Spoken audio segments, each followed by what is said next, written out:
Welcome back to Project Independence and You, Senior Talk Radio. We were talking with the Honorable Teresa Corrigan. She is a supervising judge of the county court and also acting Supreme Court Justice. And wow, we got a lot of information on what the courts are doing during COVID. And, we got to ask her a lot of questions, and she was extremely informative and, such a compassionate judge. It was really great to have her. I'm lucky that I got to speak with her as well. And but now we're with Kristina Lou and, of course, co-host Otto Los with Talk of the Town, where we start, talking about everything that's going on in North Hempstead, events, programs, changes. And so, Kristina, what is new? Wow. Well, I'm just, taking in all the information we got in the first segment.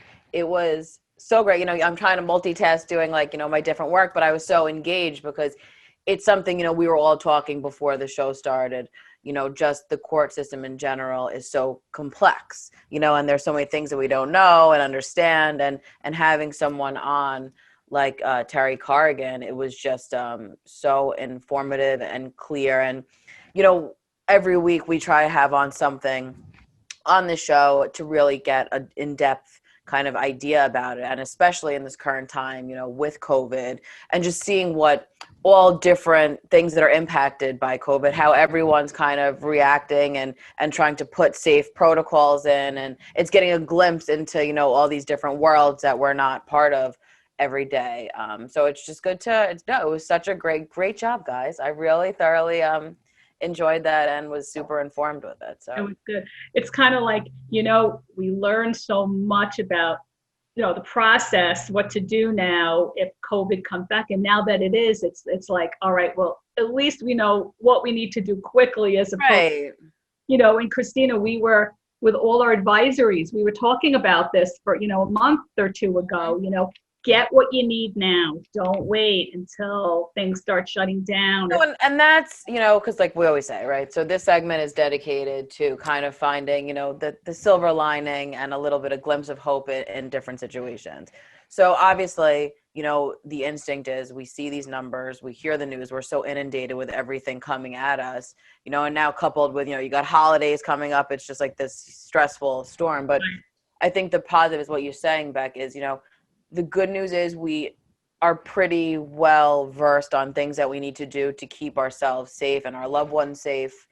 So it's not like we're starting from scratch. It's like you can get in the groove, and it's just your brain, just because I was even thinking the other day, it's like, all right, my brain is shifting to like, all right, like what do I have, let me get back in the groove of, how, when this hit in March, all of us were kind of just trying to scramble and figure out what's going on, and listen, there's still each day some kind of new tidbit of something, but to the best of our ability, I think we, know the cores about wearing a mask, maintaining. Right. Who had masks when this all started, right? Like who had 100 masks for everybody? I know, and now I have a mask for like every holiday. I know. Of course you do. So you have your mask scrapbook that you'll be selling on. Yeah, I got a mask for all kinds of things. It's really, but it's stuff like that. All jokes is so we're pretty. We have a good idea about it, and the importance of, of maintaining all these things. And it's a crazy time, but I think if everyone kind of just does their part, God willing, we'll get back on track with certain things. So all we can do is, do our piece of the puzzle is really, really it. One day at a time. That's it. That's become like my slogan, just like I say it way too many times a day. It's like that is kind of I just tell everyone, because it's really true. We say this all. It's such a cliche, saying, but it really is what we all have to actively kind of. Cliches are usually very true, but what they require is a real in-depth feeling that it's true. Right, you can't just exactly. You have to feel it behind it. You got to feel that it is one day at a time. Absolutely. Talk is cheap, as they say. No, it's absolutely true. I say it's like, The Secret, when you put positive vibes out into, you have to really believe the intention behind those kind of positive vibes for things to happen. And obviously. But as we said with Terry, positive vibes are critical, but also you need a negative vibe in Yeah, between. well, you know what it is? It's You being got to be real. You can't just walk around with, totally, and like it's, you know, in La La Land. it's being educated is really what it comes down to. So it's about like knowing everything and internalizing that and doing what's really best for you. And like you said, you can't walk around with your head in the clouds and stuff. And it's also advocating. You know, at Project Independence too, we're constantly preaching the importance of really being your self advocate, you know, for things. And it's such an important thing because, as you said, there's this, I mean, there's so many layers to it, especially the senior who's isolated and home alone is going to be more inclined to fall victim to a lot of these things, you know, because of fear, you know. And I mean, even as something as we talk about also is talking to your doctors. I mean, it's, you know, people are scared to kind of voice their feelings or ask questions because, you know, the doctor is the all-knowing, you know, force. So I think it's all these things coupled together, and it's really the importance of advocating for yourself and being educated and whatnot, you know. And it's just finding that balance at the end of the day, you know, to get through these crazy times. It's really I have a question. The other day, I could not make it, but Project Independence had a Thanksgiving advisory. Were yes, you, either one of you two involved with that? yes, we were both a part of it. Yeah, how'd that work out? It was really lovely. It was we had about like 35, 40 people on the call. Really? It Wow. was, it was a good amount of people. And, you know, everyone, there was a bunch of people who tried to share funny stories or, you know, traditions Right. they've heard, you know, in their lives. So that was kind of a nice thing, you know, because it almost had like a support group kind of vibe because, you know, I said, and I know about myself, especially we're in this time where it's different. So holidays don't look like holidays. You know, we say this all the time. So I think it's important, though, people want to talk about and remember, you know, the happier tradition or story, whatever, you know, that you would be telling around your family dinner table, you know. So telling it on this kind of virtual form, I think was a very nice thing. And I enjoyed it. It's cool. It's like you almost want to define, you don't want to define Thanksgiving as just this holiday, but there's also a lot of feeling Right. you have with it. You know, it's like gratitude, there's joy, there's familiarity. You know, one of the stories I was going to tell was that my mother has a turkey platter that has a gravy boat and ladle that she's had probably for 60 years and has been in her family forever. And it is so ugly. And it is like You should have had it to show us. Now I'm like dying on to the see what it looks table. like. Nothing else fits on the table. You can't put anything next to it. It's just this huge, ridiculous looking painted turkey platter with the gravy boat. If that platter and gravy boat are not on the table, everybody loses it. You know, it's not, it's like, it's the same conversation we have every year when it comes out. It's so ugly. Can you put it on, you know, can we put it over there? No. And it's the same thing. And it's like you have these kind of family routines and traditions that just are so meaningful to you. And you know what? Maybe we don't have that big platter this year, but no one's taking that away, and it's going to make next year sweeter. Yeah. No, you're right. And I think it's so important to share a story like that, you know, and that's what I think was so nice about the advisory committees is that you could see people's faces almost kind of lighting up, you know, and being in that moment, you know, of a funny story or tradition. You know, I always laugh because I was thinking about this too. And I know I've mentioned it on the program before, but ever since I was a little girl, I'm still not doing it. Maybe, you know, I'll have to bring it out next year for it to get back. But I would create this Thanksgiving like play, and it would be me and my girl cousin Erin, who's 3 years younger than me. Did you see that video? Please. It was, first of all, it was just the fun, and I was very serious about it. Like, God forbid, not everyone like just sat down and like listened to. And I would find poems, and I was looking through albums, and I would even find. I saw one time I had my flute. You know, my flute career that lasted all of like, you know, 4 years or whatever it was when I was younger. But I had this, so there was a musical interlude. You know, I had like all kinds of, you know, like the bells and whistles, and it was a running joke every year because I would take it so serious. And like I said, there's so much going on Thanksgiving, you know, no one, and now as an adult, I realize, you know, people are trying to run around, make food. And I'm like, everyone like stop and like, you know, watch the show. And I had my 2 twin cousins who are both boys, inevitably would like ruin the play because they were like, you know, old, and they would just make a joke, or they'd be like in the background, because I was laughing when I found some pictures. My cousin was like lurking in the background of, and inevitably someone would start yelling, you know, so, but it was such a traditional part of our Thanksgiving, and it went on for years. And I actually have, here was like one picture of me and my cousin in our, wow, that's serious costume. yes, very serious. And then this was just me and my gram, you know, on one thing, but it, Yeah, that's great.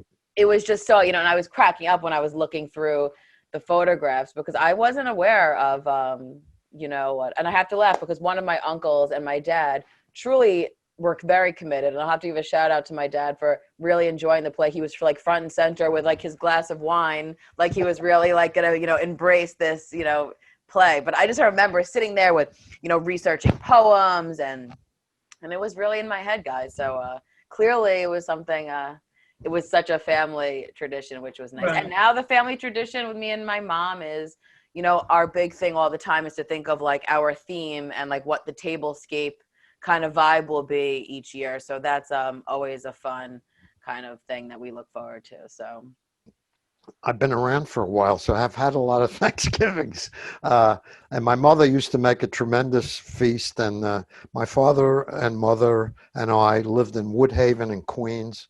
And they had a big old basement that my father semi-fixed up. And they had a table there that would hold 30 or 40 people down in the basement. And a large time, my mother would fill it up with people. So it was always a great holiday back then.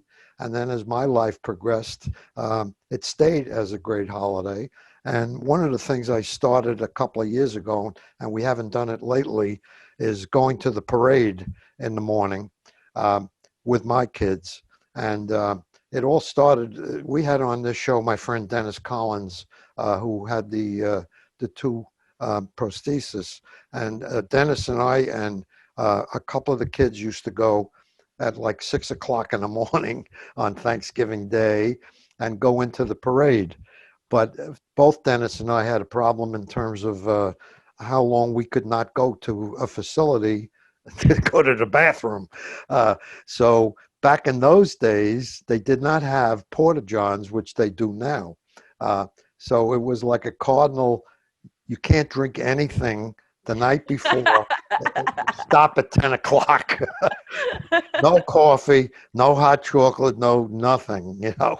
And he had a cousin who lived on the west side on 76th Street, I think it was, had an apartment there, a lady. And we would go in with the kids, and you know, we'd really be in pain by the time Santa Claus arrived at you know, at the end of the parade. So, but we were up by the Museum of Natural History, so the parade, we literally could go home and see Santa Claus on television by the time he got down to 34th Street. But what we used to do was go to his cousin's house and apartment, because we had to take care of something, and we would go and we would wind up having a beer. And that was kind of like a tradition. Yeah.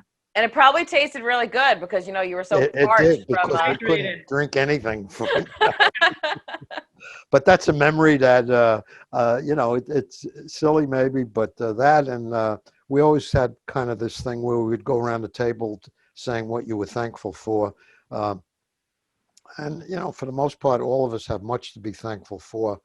There are times where it's more of a stretch in life, but that's the way life works.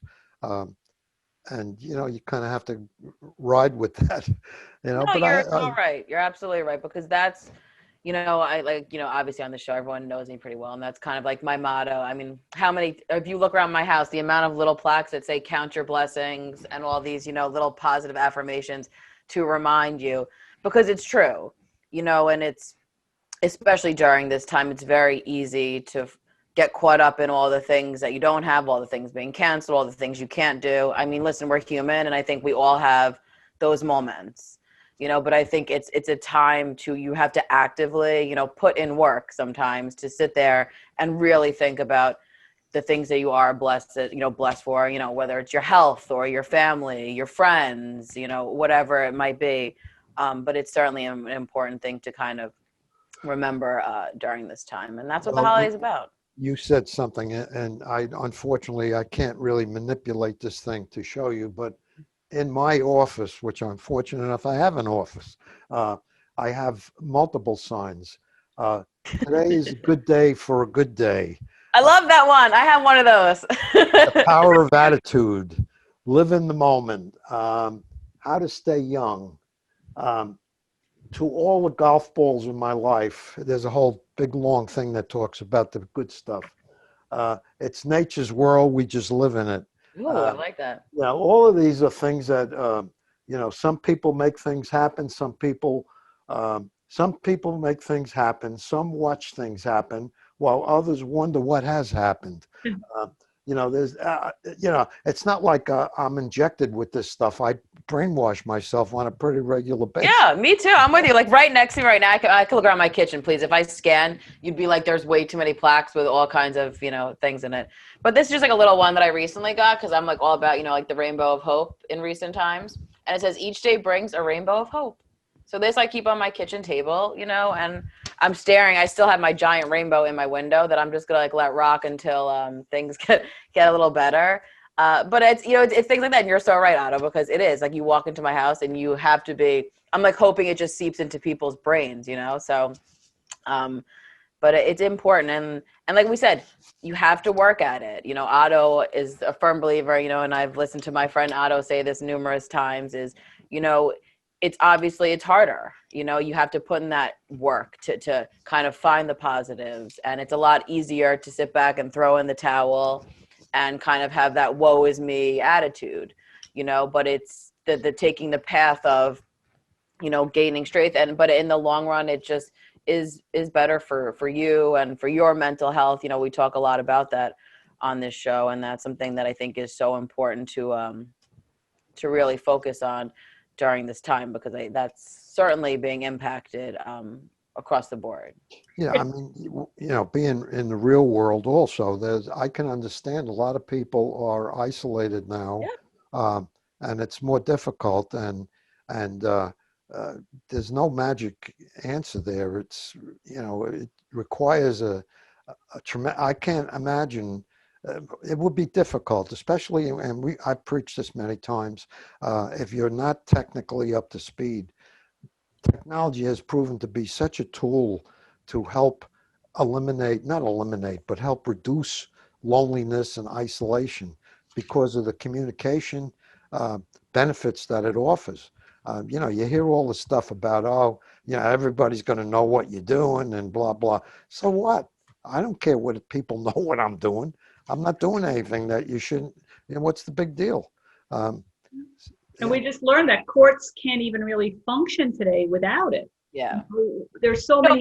It's so important. We just were part of Paul Ewell, who's a deputy commissioner of our department, along with Rebecca, Paul and myself. We were on a Zoom program the other day with it had to be over 50 different agencies on Long Island that provide services for seniors.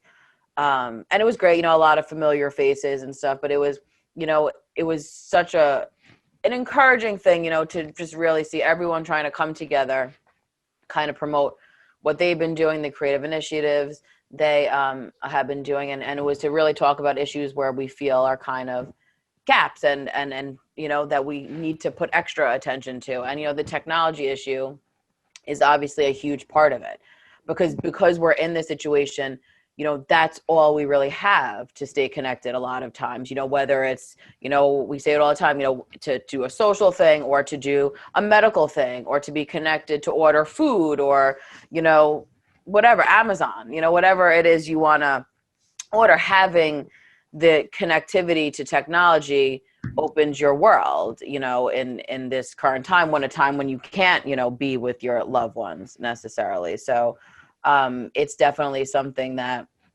we're always preaching, and I'm glad to see that a lot of our seniors have, gotten on board with it. But unfortunately, there's a huge percentage that are still not. And those are the ones that it's very difficult to reach, So, I mean, that's always, one of our things, Beck could speak to that also. I mean, we're always trying to say that's the hardest population to get to, is to the isolated, frail senior, who's home alone. So it's just kind of like it takes a village, and that's what you walk away from. And with the Project Independence fitness classes, that's now on television.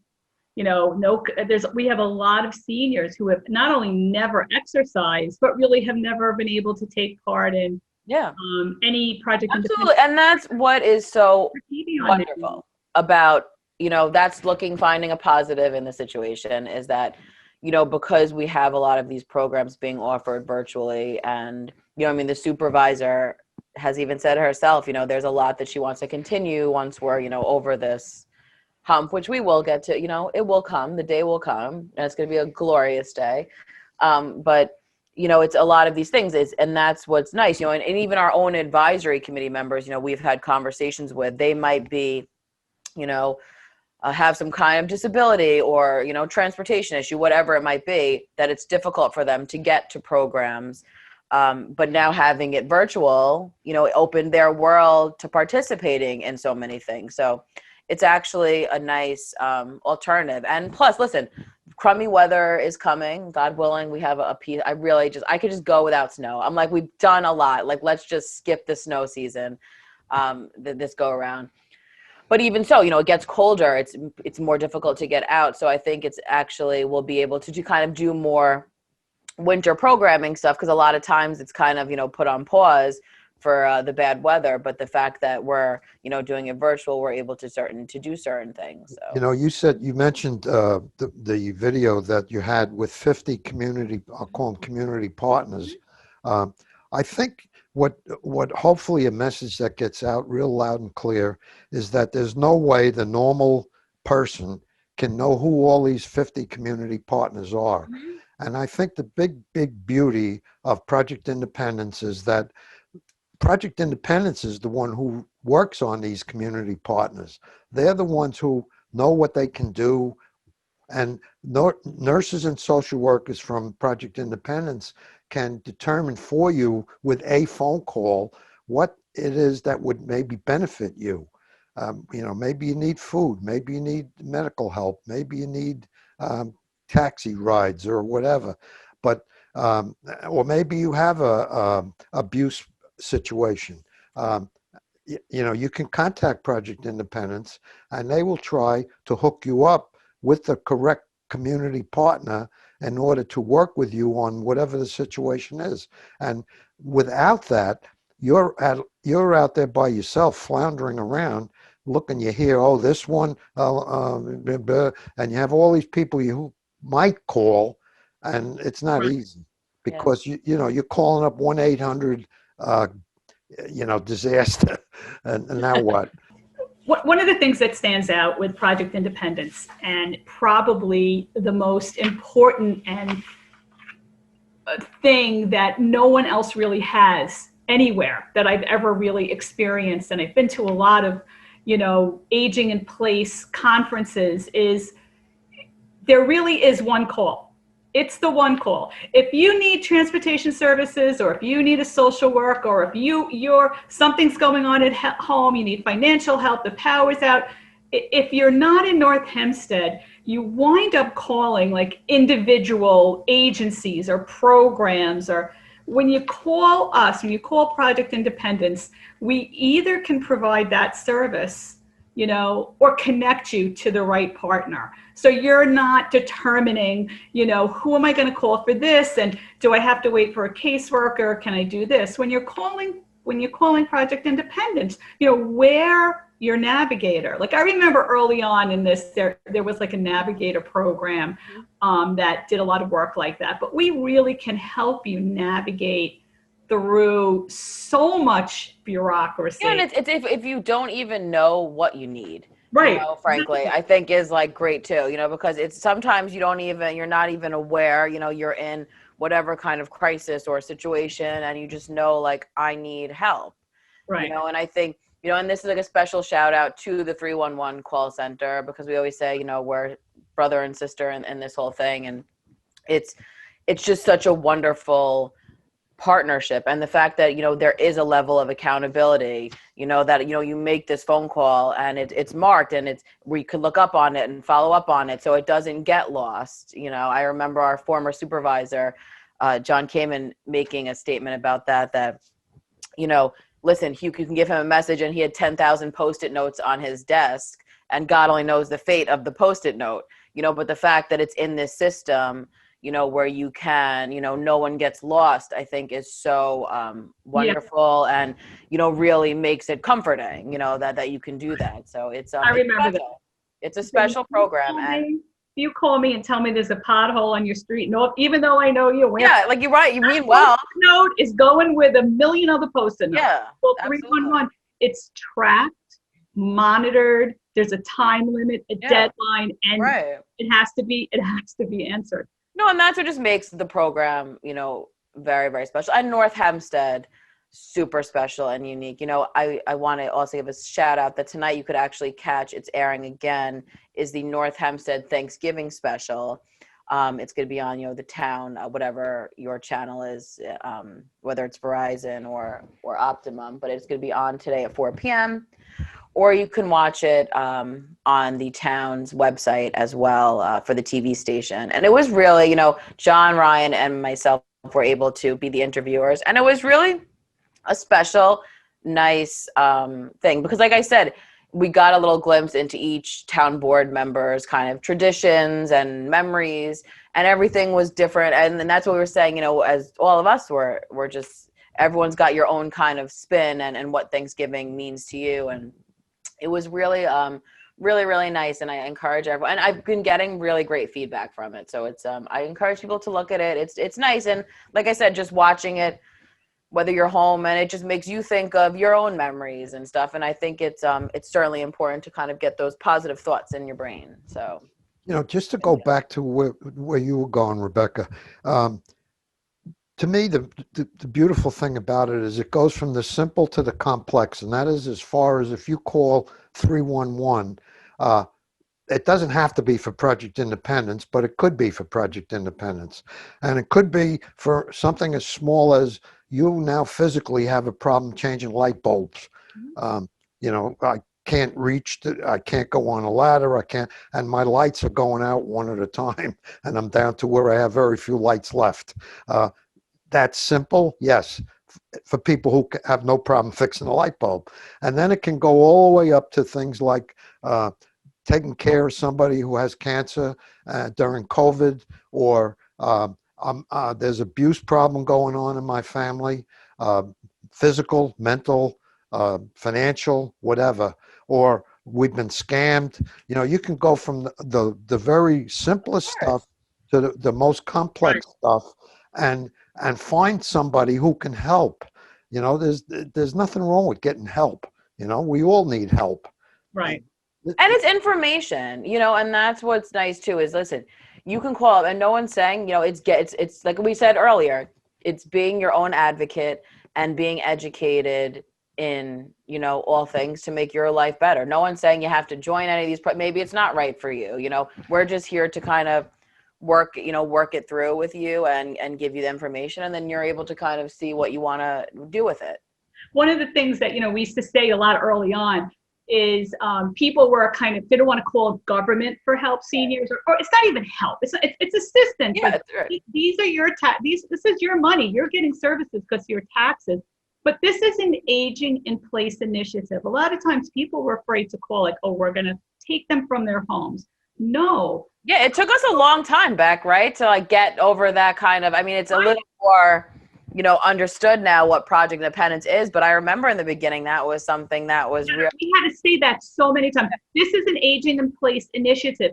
Our goal is to help you stay in home. And another thing about the calling the town, Otto, as you know, people will call maybe for something else, and something else is flagged, Right. Like Absolutely. Someone who called Shari. All that, this happens frequently. A senior calls for food shopping, and back before COVID, we had particular days where you could shop in a certain region. So maybe somebody, from New Hyde Park, it calls, for a ride, and we're like, oh, today you can go on Tuesday and Thursday, and they say, oh, all right, but I don't have any food. Okay, so that's a flag. You have no food, and you don't drive. Well, there's a multiple reasons that you could have no food. Maybe you just ran out and you weren't thinking, or maybe you don't have money, or someone is not taking care of you the way they're supposed to. So at that point, that's a flag for Shari. She's the mobility manager. She would then get in contact with Paula and say, hey, I just have a little concern. Senior called, has no food. And then, of course, we always would make an exception and get her to food shopping. I mean, that wouldn't even be a question at that point. But, there's a flag. So sometimes people call for one reason, and then other things happen. Or, it can be as simple as saying, hey, we can help you with this. And they don't even know. And sometimes it's a temporary thing, too, like using medical transportation. Maybe you're having a procedure.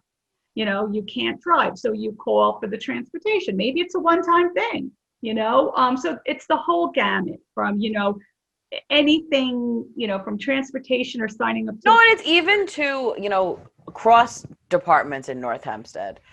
I think about that all the time. I mean, how many times does, the building department or someone, whether, and everyone has become so familiar with Project Independence, so when it's like a senior issue, we get like a call, and it's nice. And I think that's important to remember too, is like, I think it's really having a program like this in North Hempstead certainly gives you a reason to be thankful for living in North Hempstead and being part of this program, because, not to toot our own horn, but, the people I work with, and I think Otto could attest to this, are really dedicated to wanting to help, and I think that's what makes the program as special as it really is, because there's people who, we're emotionally invested in this program ourselves, and it's been around so long. And like we said, this program takes you throughout life. I mean, some people who start in their 60s, onward, so you kind of go through this journey of growing in life together. I mean, I think about myself, I was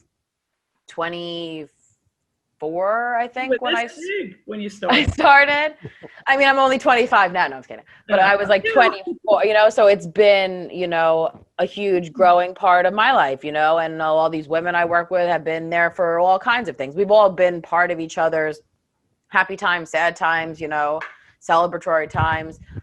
So I think that's what makes it so special. And that's what I always want people to know. And being on that call that I had said earlier about all these different agencies, you hear people like who are really just want to do good and they want to help. And I think that, it's certainly a time a lot of us can be skeptic of, all these different things in life. You hear all these, we're so inundated all the time, but there are good people out there that are wanting to help you. And especially during this time, trying to get creative about how to help you. So I think it's important to reach out and make, because it will make your life better. At the end of the day, I'm a volunteer, and I can tell you straight, I don't sell Project Independence. I'm not on commission. You don't pay you for that? No. But I have not run into, and go right from Judy Bosworth on down, I have not run into one person who's marginal, even in terms of their sincerity about this program and their willingness to want to make it really work and help people. And the development of relationships with community partners is critical. If that didn't happen, this program wouldn't exist. Reality is Project Independence does a certain amount of stuff, but for the most part, the most of the work, and I have no number, but I'll pick a number, 90% of the work is really handled through the social workers and the nurses who lead you to community partners who are beneficial to you. And I don't understand. I've talked to friends of mine and can't get them to even think about using the program when they should. I don't get it. Why not? It doesn't cost anything. It's not a charity. It's a way of life that can be improved. And you're paying with your taxes. Right. You're right. You're paying school taxes, and you don't have any kids in school anymore. So you might as well, See, and Project Independence works very hard at, kind of having something for everyone. That's something that, as the years went on, we really wanted to always do. Because like I said, it goes from 60 onward, so a 60-year-old is going to want to be active. So they might take an exercise class or something, or volunteer. I mean, the outpouring of volunteer support we got, especially when COVID hit and everyone wanted to help out with the telephone reassurance. And I think that's really, really nice. And it's important that everyone's up for suggestions all the time too. So it's, but I just wanted to give a quick, I know we're approaching a break. But we had mentioned the importance of technology, and a couple of weeks ago we had on the Oat Center, and they actually have a hotline for any technology question. They said for us to give it out to North Hempstead seniors, 920-666-1959. So if you have a tech question, give them a call. So we're just kind of talking about a lot of things going on in the town, though Otto has an update. Well, if anybody heard the story before, I'm not going to repeat the whole thing. The short story is I have identified my grandfather, who was unknown to me and my father, from 1908 through DNA. And this past week, I learned through draft registration cards that in 1940, he owned and lived above an ice cream parlor in the Park Slope section of Brooklyn on Prospect Park West.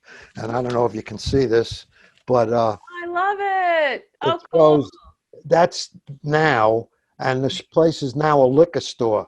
But the sign, the candy store ice cream sign, is still there from 80 years ago when he owned this place. And there's two apartments above this where he lived with his wife and 3 children. So that would be my grandfather and my 2 uncles and aunt, basically, that lived there.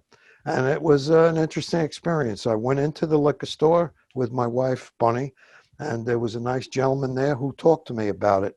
And cool. the floor from the ice cream parlor was still there. And they've had the liquor store, the wine store, basically it's wine more than anything, for 11 years. And prior to that, it was a pet store. And they really didn't know a lot more about it. On the inside of the store, there were other stained glass signs, one of which was had a W on it, 2 W's actually. Now, I don't know if this relates or not, but his name was William. So it's possible that those W's were for his first name. But it was kind of an interesting experience. Yeah, and I just love that, after 80 years ago, I think about it. And I think about when I was born, which I'll be open about, in 1936. 80 years before that was 1856. So this was sort of comparable to seeing something in 1936 that was from 1856. Right. So, 1940 seems to me like yesterday because I was around, but it wasn't yesterday. It was 80 years ago. And, I have the draft registration card for him and his son for World War II.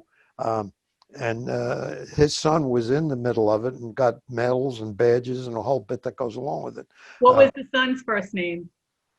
There was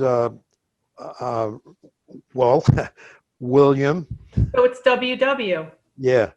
And Ethel was one of the daughters. And, they had, I got all the history of when they were born and the whole bit that goes along with it. And this girl who's down in Florida turns out to be the one I had the DNA match with. And I learned that on her family tree was the name of my grandfather. So fortunately, she's a super, super person and been very receptive and sent me pictures. I actually have a picture now of my grandfather. And I learned, So and amazing. I just love it. It's probably I shouldn't be saying, but I've learned that there's a family member that lives in New Hyde Park, which I have not identified yet. I haven't really approached that yet. So, No, but it's so, what we were saying back, when Otto had first talked, because I'm obsessed with this I'm so invested in this whole story because But I think it shows you, you know, especially during this time for people, this is another thing you can do. Listen, you're home in the house, and you know, to do, I mean, there's so many different ones. You could pick whichever one, you know, is best for you. But I think it's awesome. I mean, Otto, how long have you been doing this for? Or have you been trying to find the grandfather?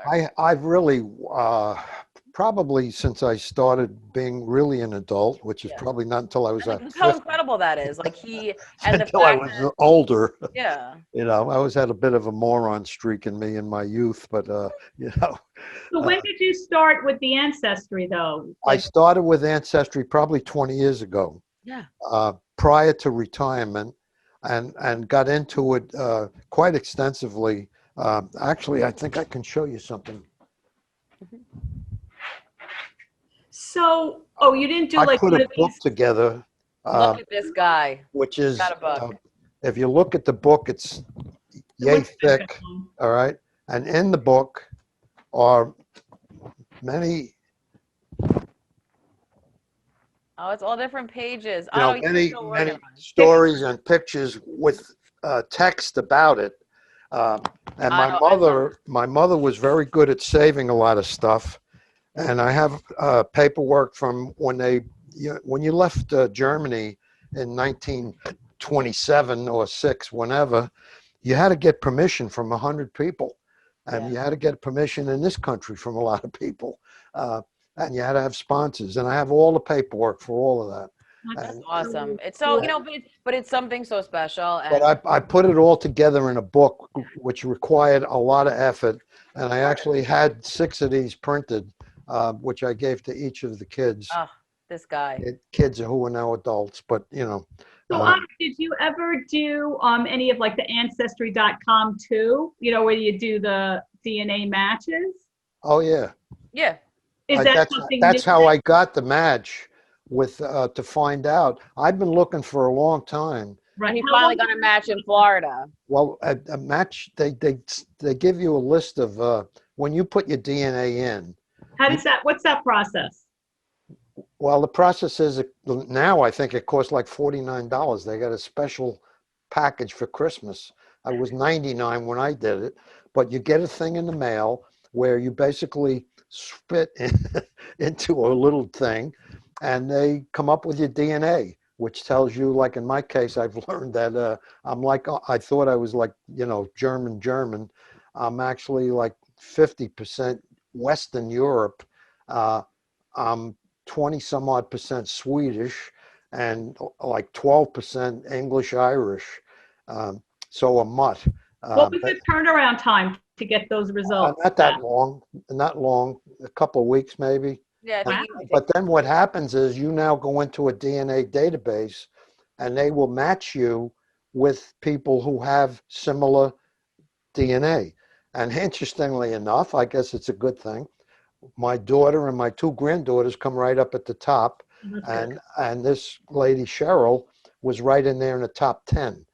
And yeah, it's so within awesome. that, It's just so great. Now you have like an extended family. You know, I think it's just such a wonderful Wonderful. activity to really do for people. well, my father, and it turns out, had 2 brothers and a sister, half brothers, half sisters, half sister, and who would have been my great uncles. You know, so it's a whole. Yeah, it's just People aren't into it. I'm always curious as to where we came from. You know, I know a lot of my family were farmers up in the very north part of Germany, along the North Sea, a very rural area, and I often wondered, where did the other part come from? My father's father. I had no idea. And I was curious. You know, I knew my yeah. mother. I never met any of my grandparents, except for one grandmother who came over. So I always had this hidden need, I guess, No, it's to great, and want I to think know who it's they important for our were, listeners. you know. And And he a was lot in of people Brooklyn. some people say I could care less. Well, that's your option. Yeah, Right. that's okay. It's not for I, everyone. I happen to care. I Yeah. love this show, Finding Your Roots. Mhm. You know, I don't know if you ever watch it. If you don't, you might find it interesting. What's that on? Is that Finding Netflix? Your Roots, it's on public television. Okay. It's by Gates, and he takes people.